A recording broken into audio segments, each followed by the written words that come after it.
Welcome to 99 TV rewind. నేను లక్ష్మి. డప్పుల శబ్దాలు, పేర్ల ఊరేగింపులు, యా హుసేన్ అంటూ వినిపించే నినాదాలు ఇవన్నీ చూసి చాలా మంది మొహరంని ఒక పెద్ద పండుగగా భావిస్తారు. కానీ నిజానికి మొహరం వెనుక దాగి ఉన్న కథ వింటే గుండె బరువెక్కుతుంది.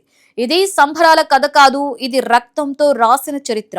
ఇది ఒక రాజ్యం కోసం జరిగిన యుద్ధం కాదు, ధర్మం కోసం జరిగిన త్యాగం. నీటి చుక్క దొరకని ఎడారిలో ఆకలితో దాహంతో అలమటించిన చిన్నారుల కేకల మధ్య 72 మంది ప్రాణాలు అర్పించిన విషాదగాథ. అందుకే ప్రపంచవ్యాప్తంగా కోట్లాది మంది ముస్లింలు మొహరంని పండుగగా కాదు, శోక కాలంగా భావిస్తారు. ఇస్లామిక్ క్యాలెండర్ లో మొదటి నెలే మొహరం. మొహరం అనే అరబిక్ పదానికి పవిత్రమైనది అనే అర్థం ఉంది. ఇస్లాంలో అత్యంత పవిత్రమైన 4 నెలల్లో ఇది కూడా ఒకటి. ఈ నెలలో యుద్ధాలు, రక్తపాతం చేయకూడదని ఇస్లాం బోధిస్తోంది. కానీ విధి ఎంత విచిత్రమో, అదే పవిత్రమైన నెలలో ఇస్లాం చరిత్రలోనే అత్యంత దారుణమైన రక్తపాతం జరిగింది. అదే కర్బలా యుద్ధం. ఈ కథను అర్థం చేసుకోవాలంటే ముందుగా ప్రవక్త మహమ్మద్ మరణం తర్వాత జరిగిన పరిణామాలను మనం తెలుసుకోవాలి. ప్రవక్త మహమ్మద్ కేవలం మత నాయకుడు మాత్రమే కాదు, రాజకీయ నాయకుడు కూడా. ఆయన మరణం తర్వాత ముస్లిం సమాజానికి నాయకత్వం ఎవరు వహించాలి అన్న ప్రశ్న పెద్ద చర్చకు దారితీసింది. ఆ తర్వాత హజరత్ అబూ బకర్ మొదటి ఖలీఫాగా బాధ్యతలు చేపట్టారు. తర్వాత హజరత్ ఉమర్, హజరత్ ఉస్మాన్, హజరత్ అలీ వరుసగా ఖలీఫాలుగా వ్యవహరించారు. హజరత్ అలీ కాలంలో ముస్లిం సమాజంలో రాజకీయ విభేదాలు పెరిగాయి. సిరియాలో గవర్నర్ గా ఉన్న యువావియా అనే నాయకుడు కూడా అధికారానికి బలమైన పోటీదారుడుగా ఎదిగాడు.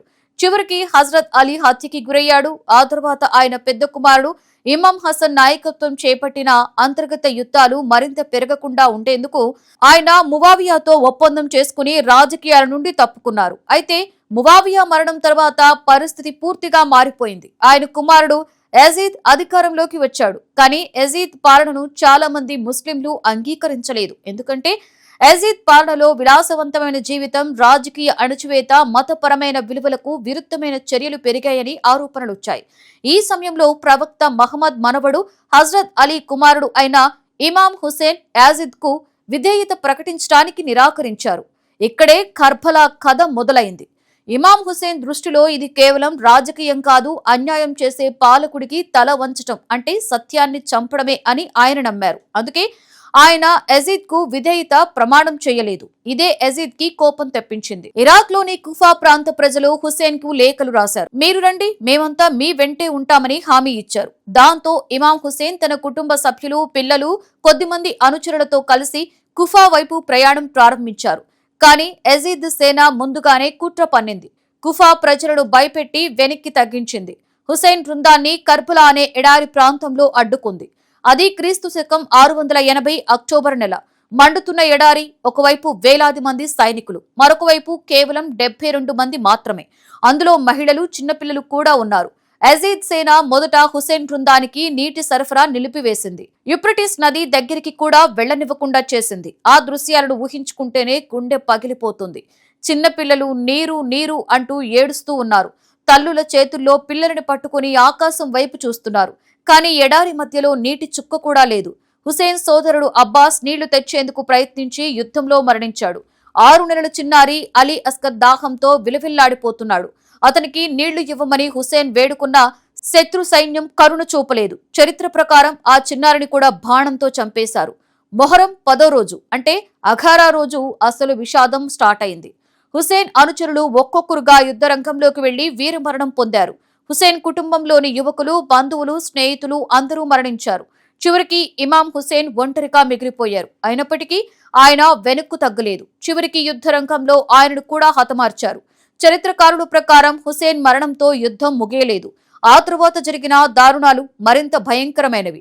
మహిళలను, చిన్న పిల్లలను బందీలుగా తీసుకువెళ్లారు. శిబిరాలను తగలబెట్టారు. హుసేన్ తలను కత్తిరించి యజీద్ వద్దకు తీసుకువెళ్లారనే కథనాలు కూడా ఉన్నాయి. అందుకే కర్బలా సంఘటన ముస్లిం ప్రపంచంలో శాశ్వత గాయంగా మిగిలిపోయింది. ఇదే కారణంగా మొహరం అనేది ఆనందమైన పండుగ కాదు. ముఖ్యంగా షియా ముస్లింలు ఈ కాలాన్ని తీవ్ర విషాదంతో పాటిస్తారు. నల్ల బట్టలు ధరిస్తారు. మజ్లిస్ అనే దుఃఖ సభలు నిర్వహిస్తారు. కర్బలా కథను గుర్తు చేసుకుంటూ కన్నీళ్లు పెట్టుకుంటారు. కొందరు ఛాతీపై కొట్టుకుంటూ తమ బాధను వ్యక్తం చేస్తారు. దీనిని మాతాం అంటారు.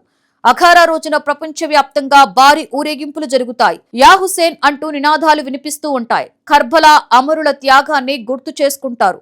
భారతదేశంలో మొహరంకి మరో ప్రత్యేకత ఉంది. ఇక్కడ దీనిని పీర్ల పండుగగా కూడా పిలుస్తారు. ముఖ్యంగా తెలంగాణ, ఆంధ్రప్రదేశ్, మహారాష్ట్ర, కర్ణాటక ప్రాంతాలలో ఈ సాంప్రదాయం బలంగా కనిపిస్తోంది. పీర్ అంటే పవిత్ర వ్యక్తి. కర్బలా అమరుల జ్ఞాపకార్థంగా నిర్మించే ప్రతీకలను పీర్లు అంటారు. కలప, రంగురంగుల కాగితాలు, వెండి అలంకరణలతో వీటిని తయారు చేస్తారు. కొన్ని పీర్లు చిన్నవిగా ఉంటే కొన్ని భారీ స్థాయిలో నిర్మిస్తారు. మొహరం మొదటి రోజు నుండే గ్రామాలలో ప్రత్యేక సందడి కనిపిస్తోంది.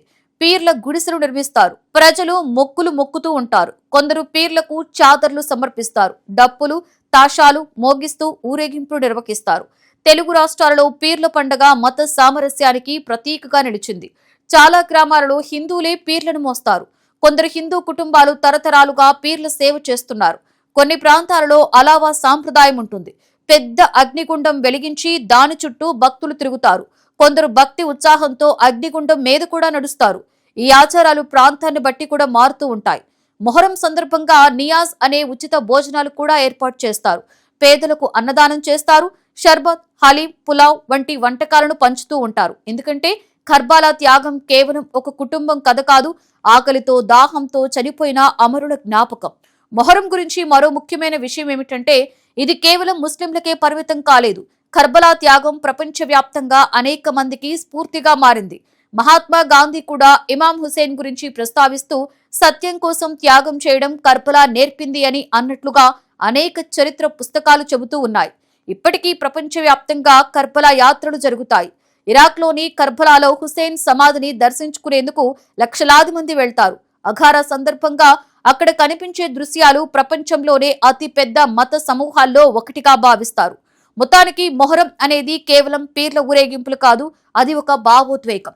అన్యాయానికి వ్యతిరేకంగా నిలిచిన త్యాగగాథ, అధికారం ముందు తలవంచని ఒక కుటుంబ చరిత్ర, నీటి చుక్క కోసం విలవిల్లాడిన చిన్నారుల బాధ, 72 మంది అమరుల రక్తంతో రాసిన విషాద కావ్యం. అందుకే మొహరం వచ్చినప్పుడల్లా ప్రపంచవ్యాప్తంగా కోట్లాది మంది ముస్లింల కళ్లలో కన్నీళ్లు కనిపిస్తాయి. యా హుసేన్ అనే నినాదం వినిపిస్తూ ఉంటుంది. కర్బలా త్యాగం మళ్లీ గుర్తుకొస్తూ ఉంటుంది వారికి.